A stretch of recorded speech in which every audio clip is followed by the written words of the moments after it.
Uma boa tarde a todos os amigos, a todas as amigas, a todos que nos estão ouvindo nesse momento.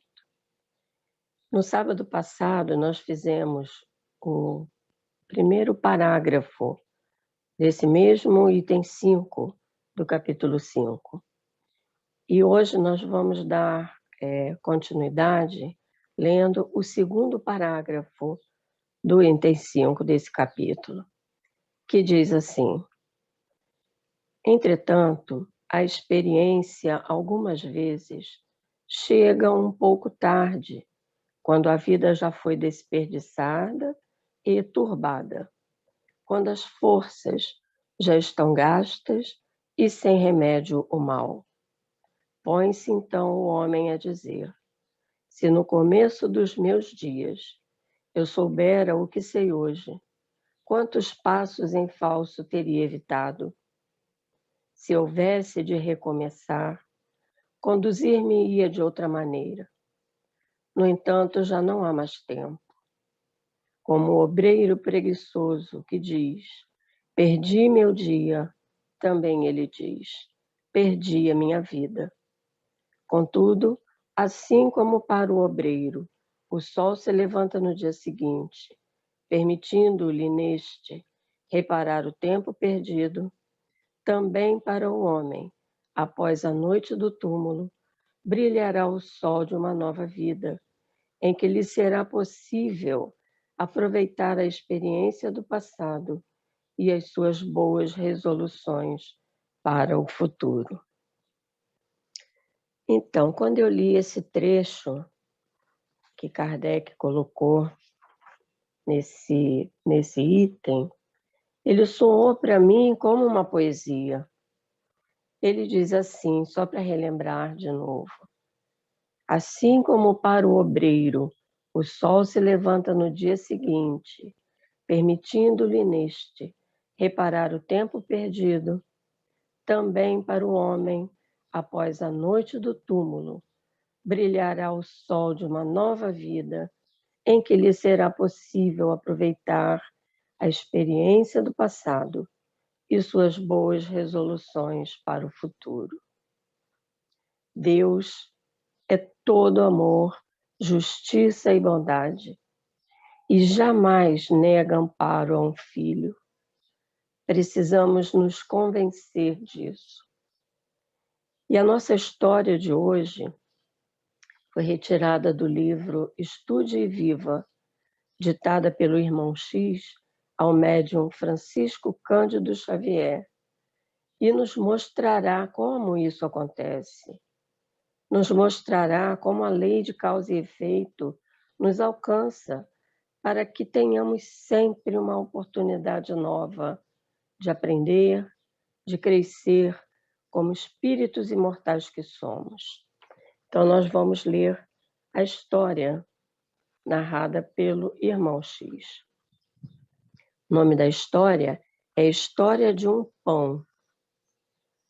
Quando Barsabás, o tirano, demandou o reino da morte, buscou debalde reintegrar-se no grande palácio que lhe servira de residência. A viúva, alegando infinita mágoa, desfizera-se da moradia, vendendo-lhe os adornos. Viu ele então baixelas e candelabros, telas e jarrões, tapetes e perfumes, joias e relíquias sob o martelo do leiloeiro, enquanto os filhos querelavam no tribunal disputando a melhor parte da herança. Ninguém lhe lembrava o nome, desde que não fosse para reclamar o ouro e a prata que doara a mordomos distintos. E porque na memória de semelhantes amigos ele não passava, agora, de sombra, tentou o interesse afetivo de companheiros outros da infância. Todavia, entre estes, encontrou simplesmente a recordação dos próprios atos de malquerença e de usura. Barsabás entregou-se às lágrimas, de tal modo que a sombra lhe embargou por fim, a visão, arrojando-o nas trevas. Vagueou por muito tempo no nevoeiro, entre vozes acusadoras, até que um dia aprendeu a pedir na oração e, como se a rogativa lhe servisse de bússola, embora caminhasse às escuras, eis que de súbito se lhe extingue a cegueira e ele vê, diante de seus passos, um santuário sublime, faiscante de luzes. Milhões de estrelas e pétalas fulgurantes povoavam-no em todas as direções. Barsabás, sem perceber, alcançara a casa das preces de louvor nas faixas inferiores do firmamento. Não obstante deslumbrado, chorou impulsivo ante o ministro espiritual que velava no pórtico. Após ouvi-lo generoso, o funcionário angélico falou: Barsabás, cada fragmento luminoso que contemplas é uma prece de gratidão que subiu da terra. Ai de mim, soluçou o desventurado, eu jamais fiz o bem. Em verdade, prosseguiu o informante, trazes contigo em grandes sinais o pranto e o sangue dos doentes e das viúvas, dos velhinhos e órfãos indefesos que despojaste nos teus dias de invigilância e de crueldade. Entretanto, tens aqui em teu crédito uma oração de louvor. E apontou-lhe a acanhada estrela que brilhava à feição de pequeno disco solar. Há 32 anos, disse ainda o instrutor, deste um pão a uma criança, e essa criança te agradeceu em prece ao Senhor da vida. Chorando de alegria e consultando velhas lembranças, Barsabás perguntou: Jonaquim, o enjeitado? Sim, ele mesmo, confirmou o missionário divino. Segue a claridade do pão que deste, um dia, por amor, e livrar-te-ás, em definitivo, do sofrimento nas trevas.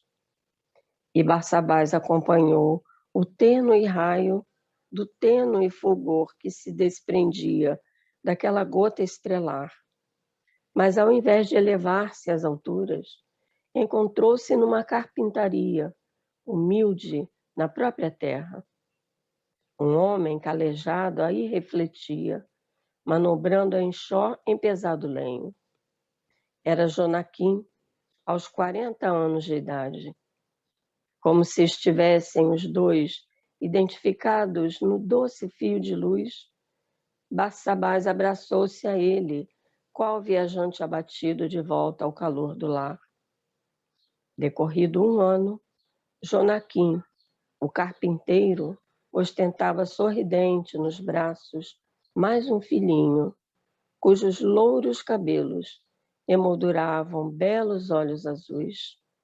Com a bênção de um pão dado a um menino triste, por espírito de amor puro, conquistara Barsabás, nas leis eternas, o prêmio de renascer para redimir-se. Então, meus irmãos, vamos seguir sempre trabalhando, ajudando e amparando aqueles que necessitam, mas como sendo a Jesus e não aos homens. Porque, como diz a nossa doutrina, fora da caridade não há salvação. De nada adiantará nós memorizarmos a doutrina espírita de ponta a ponta, termos as respostas na ponta da língua, se nós não trabalharmos em nós esse amor pelo próximo que Jesus nos ensinou. Então vamos, nesse momento, elevar os nossos pensamentos a Deus e a Jesus, para orarmos não somente por nós, espíritos ainda tão pequenos, mas por todos os nossos irmãos em humanidade, que sofrem mais que nós. Divino amigo Jesus, mais uma vez, Senhor, reunidos em Teu nome, nesse momento de oração, nós te rogamos pelos nossos irmãos que estão vivendo momentos tão difíceis, tão dolorosos, momentos, Senhor, muitas vezes de desalinho mental, de devaneio, momentos de aflição, aqueles que estão presos em leitos de hospitais, que estão em orfanatos, em asilos, em hospitais, aqueles que foram entregues a manicômios, presos, todos, Senhor, possam receber nesse momento o Teu amor, o Teu bálsamo de luz, porque assim como nós, eles são filhos do mesmo Pai,